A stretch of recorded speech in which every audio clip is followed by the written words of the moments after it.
Buying gear can be very stressful. If you are agonizing over this decision, don't feel bad. That's normal. Like, I don't know what gloves to get, what shin guards to get. It's totally cool and understandable because the stuff is expensive. You can't really go a lot of places to try stuff on and handle things before you buy them, except for Dick's, which, spoiler alert, you don't want anything from there. And then even when you get it, you won't know whether or not you love it until weeks or sometimes even months after you've had it and it's broken in. Luckily, you know an expert.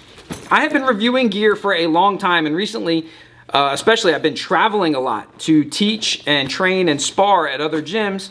This is gonna be everything that's in my gear bag, including glove recommendations, which in the past I've shied away from glove recommendations because I think that's real personal, but the gloves that I'm gonna recommend are just the best for sparring, period. Like, objectively. They're better for almost everybody. If you want to skip all the bullshit, I'll put links down in the description below if you just want to go see the things for yourselves. The bag, you've probably seen this one before in previous videos. This is the Rev Gear Travel Locker. This is the best bag for MMA gear because it's purpose built for it. MMA gear is big, but it's not heavy. And normally big bags are designed to carry heavy loads, so the bags themselves will be bulkier or more expensive. It's got a humongous main compartment that opens up big so you can put a bunch of stuff in there. These gloves are not sparring gloves, obviously. These are the Rev Gear F1 competitors in white, and these are like 12 ounces or 10 ounces. You don't spar in these, unless I have sparred in these when someone came in here and was, you know, wanting to spar. I wear these because they fucking look cool. I wear them because they look really nice and really snazzy. I don't even lace them up. I don't like lace-up gloves. I'm just not a fan. If I were competing, I'd want it obviously laced up, but someone else does it for you. But sparring, guys that wear lace-up gloves to sparring get on my nerves because they always need somebody else to put their shit on for them. I don't want to put it on. And then you feel weird, like, am I tying them right? Like, am I doing a good job? And you're sitting there staring at me. I don't like it. But these look really cool. And when I teach seminars, I wear them just because they look cool. There's nothing wrong with trying to look good. They're a great glove. They're no more than what you need. I do wear these when I'm doing a hard bag or pad session. And yes, I asked somebody to lace them up for me. But these are the gloves I recommend for sparring. This is the Rev Gear S5 All-Rounder. Now they say that these are all-rounder gloves because it's supposed to be one glove for everything, like bag work, pad work, sparring, partner drills or whatever. I don't think these are good for bag work or pad work. I don't think Rev Gear should have marketed these as all-rounders. I think they should have marketed them as like sparring gloves, like win at sparring with these gloves, because all the padding is on the very front of the glove. Like, and these actually give me about an inch and a half more reach than any other glove that I've worn, and they call it the hand cage is very narrow. The guys at Rev Gear say that it's, I think, European influence, like they like a narrower hand cage. So if you have little small baby hands like me, these gloves are perfect. And if you have short reach like me, these gloves are even more perfect because of the reach that they give me. If you look at them compared to like these titles, these are some shit gloves that one of my clients left here. If you look at the difference in the overall length, and that's even if we start from the base of the wrist cuff, the thumb, you see it, you'll get hits that you wouldn't get in like some bullshit like that. And I know what you're thinking. You're like, well, but that's not realistic. No, what we're doing is realistic. You train different things on different days. In sparring, I'm trying to touch the guy. I'm trying to touch him from far away as possible. I'm trying to touch him more times than he touches me. And there's more padding on the front, so they're friendlier for your sparring partners too. It's just all around a great sparring glove. The reason I don't like them for bag and pad work is precisely all that same stuff. Because all the padding is on the front, they create kind of a weird little leverage point when you're hitting stuff hard, especially with hooks, and then they feel a little too mushy for straight punches. So of course you're gonna recommend all Rev Gear shit, right? Because I'm in Rev Gear's pocket, or Rev Gear's in my pocket. I don't exactly know how the saying goes. No, I'm about to recommend some Venom Shin Guards. These are the best Shin Guards, period, hands down. These are the best Shin Guards in the game if you're not a The Venom Stand-Up Elite Shin Guards are another blanket recommendation that I make to everyone. Let's put it like this. I can have any pair of Shin Guards that I want for free, and I buy a pair of these every year, and they are expensive. They're $100, and I spend $100 every year on Shin Guards. And I'll do you one even better. I have clients that are school teachers. right? School teachers and cops. And they ask me what they should get. And I recommend them these, even though there's cheaper alternatives out there and I know that they don't make as much money as they should. I still recommend these. They are worth it. They are light, they're form-fitting, they come feeling like they're already broken in. These are just the best shin guards that I've ever dealt with. But, as I said before, they're not the most protective. I don't get my kicks checked a lot. I'm not saying that I'm like so good I don't get kicks checked. I get beat up plenty kinds of other ways, but getting my kicks checked is just not one of them. Just stylistically, it's not something that happens to me very often. So it's not a huge issue for me, but if you throw a lot of naked kicks without setting them up with punches, you're gonna learn not to do that in these. They're not, I'm not saying they don't protect you at all, but like the gel defenders that Cliff wears are from Rev Gear are like big, thick things. Like you can hammer pretty hard, bam, shin on shin, lightsaber duel, you know, king, and it's not gonna hurt as bad. These, you will feel it if you do it a couple times in a row. Other stuff that's in the bag, some Rev Gear, you don't need these. You don't need MMA gloves, but these aren't really MMA gloves, and they're not really MMA practice gloves. I'm gonna tell you what these are. These are, I use these for self-defense practice, or when I do MMA rounds, I'll wear these. These gloves I use to approximate our bare knuckle boxing training, right? Because they are not as thin and damaging as like 4-ounce MMA gloves. So you can hit each other. But they're not big poofy things like the Venom ones I don't like. They're really well built, but they're humongous up here. It's like a whole ass boxing glove just with open palms, which defeats the whole purpose. So you think, well, that's not enough padding for MMA sparring. Well, if you're hitting really hard with your fists in MMA sparring, you're not doing the stuff that you're supposed to be practicing in MMA sparring. You're doing stuff you're supposed to be practicing in your striking sparring or boxing sparring. If you're wearing little thin MMA gloves, you should never have those. You can't really do any meaningful contact. This, to me, is the perfect amount of padding for that. Plus, I can hold weapons. Plus, I can grab and grapple. MMA gloves are weird. If you're fighting MMA, they give you the gloves, right? And if you're practicing, you should be wearing something suitable for practice. The only thing that I think you should wear MMA gloves for is when you go to no-gi Brazilian Jiu-Jitsu, and only then if you are an MMA fighter. I think it's weird that they don't do it more. I've seen guys wear their MMA gloves to BJJ when they're getting close to a fight, which I think is, I think they should do it all the time. And I guess maybe they feel like they'll look like a douchebag. They'll be that guy in BJJ wearing MMA gloves.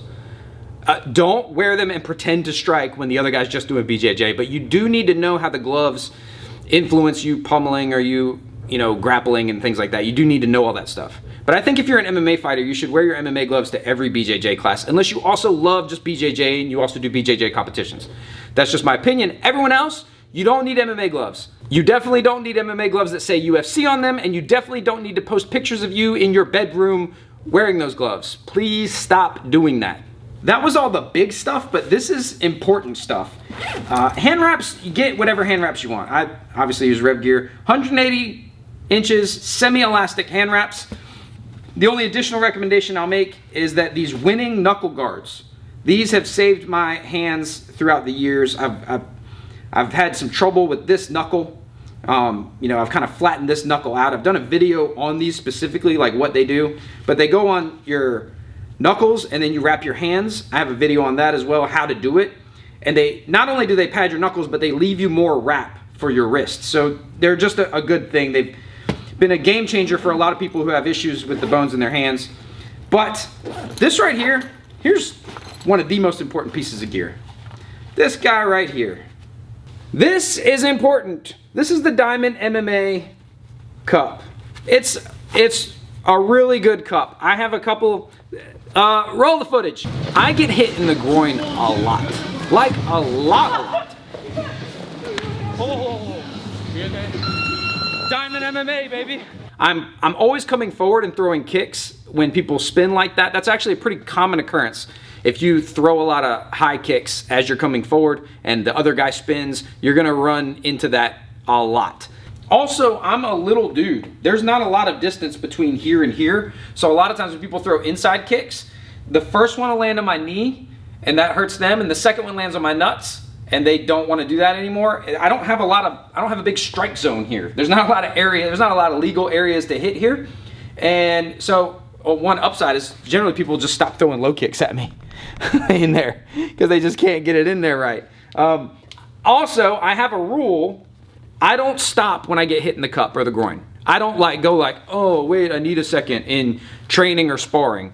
And the Diamond MMA cup has been instrumental in allowing me to continue to do that. But if you've ever worn a cheapo cup, you know how you're like dying to get that thing out of there? As soon as practice is over, you want to like get out of it. Maybe that's been the case for you. That was the case for me. This, I don't feel any urge to rush to get it off like I did when I wore the Shock Doctor. Like I'll go to the gas station with this afterwards and I think like, great, someone tried to groin strike me right now, like one of these Krav Maga guys tried to jump me right now for talking shit on him, you know, I'd be all right. Speaking of Shock Doctor, another thing that I no longer use a Shock Doctor version of is the mouth guard. I used to think that that was okay because I was a poor dirt ass who didn't take my gear as seriously as I should have. This is a little more expensive than a Shock Doctor, but not by much, especially when you factor in how often you have to replace a Shock Doctor mouth guard. Shock Doctor mouth guards don't last, they start to come apart. I've had this for well over a year. It's the Impact mouth guard. It's custom made. I was mad when I got it because the process for fitting it was very stressful and I felt like I was gonna mess it up because I'm an inept buffoon. But they give you 2 things in the kit. You get 2 tries with it. I got it on the 2nd try. But this thing has not come apart. Like it's not started to flake or anything. When I got it at first, I was mad because I was like, look at this, it's not even. Like what the hell? And then I realized like, I don't have this tooth. Like that tooth doesn't exist in my mouth. So it's actual really custom made and look, it says hard to hurt on it. Always be branding, man. But just like the cup, sometimes I'm in no rush to take it out. That tells you how comfortable it is. This one you can speak better than you can in other ones, and I don't think it gave anything up as far as impact protection because I get punched a lot. And you can breathe better because it fits more. It's just covering what it needs to cover and you don't have all that extra plastic in your mouth. Make sure also you get a case for yours and brush it. Like I take it home, I use a toothbrush and toothpaste and clean it like that. Don't leave it in there like forever and ever. Now here's some stuff that's underrated but I think is important. A couple things, you nasty filthy dirt asses out there, that you need. You need an extra shirt or 2 or 3 in your bag. When you finish a class, when you finish boxing and they're about to have jiu-jitsu, or you finish one portion of a seminar and they're about to start another, change your fucking shirt. Change your fucking shirt, change your fucking shirt. I don't mind sharing sweat with you. It's like part of the game. But I don't want to come in, maybe I'm coming for the 2nd class and I wasn't there for the 1st one, and then you want to like pummel with me and you're already sweaty and I'm not sweaty and your sweat's cold and I'm dry. Like that's gross. If we're both hot and sweaty and we're rubbing up against each other, that's fun. But we gotta be on the same page. We gotta match energy. Lysol, spray your gear when you're done. Right away, as soon as you're done. As soon as you're done, spray your gear. Also, spray your bag. Spray everything, and then when you get home, take all the shit out. Don't leave it all balled up. Don't leave it in there wet. Don't roll your wraps up after you're done. You gotta let them breathe. Let everything breathe. I know this was hard to come by for a while, it's not anymore. But this stuff is important too. In this like admin compartment, mints, the Lifesavers mints are the best. Don't chew gum, or I do the Jake's CBD mint pouches. Like it's a little dip pouch you put in your mouth. I've done sponsored bits for them before and I really like this stuff now. I do keep a training knife in my bag if someone really wants to train in some real shit, some gauze and some tape. This is important here too. I want to show you something that's real important. My contact stuff, because like don't wear your contacts to training. Like I have people I train with and they get their contact knocked out every training session. They get their contact knocked out and then it's on the mat and I've seen people put it straight back in their eye. Like I don't know if you can get ringworm on your eyeball, but that's pretty gross. Just take your contacts out. Most people can see well enough without their contacts to spar. They'll be like, oh, I can't see at all. You can see. Maybe you can't drive or read signs, but you can see. The last little thing that's a must is a toenail clipper. Clip your fucking toenails. Clip your toenails. You have to clip them every time. You think like, oh, they'll be all right. Like, I used to have, as I get older, I have to clip them even more. I used to only have to clip them once a week. Now I gotta clip them like multiple times a week. You get to training, clip your toenails. If you're grappling, clip your fingernails. They're too long. I know you're thinking, they're fine. I think they're all right. They're too long. I promise they're too long. If you didn't clip them 5 minutes before training started, they're too long and you're gross. But that's it. That's all the necessities. That's what you need. I'll put links down in the description below. Make sure you go check those out if you want to pick up any of this stuff, or if you know somebody who's looking for gear, you want to get them maybe a gift. The stuff down there is what you need. And if you want more fitness tips, self-defense techniques, gear reviews, as well as concepts and principles that make you hard to hurt, make sure you subscribe and turn on notifications.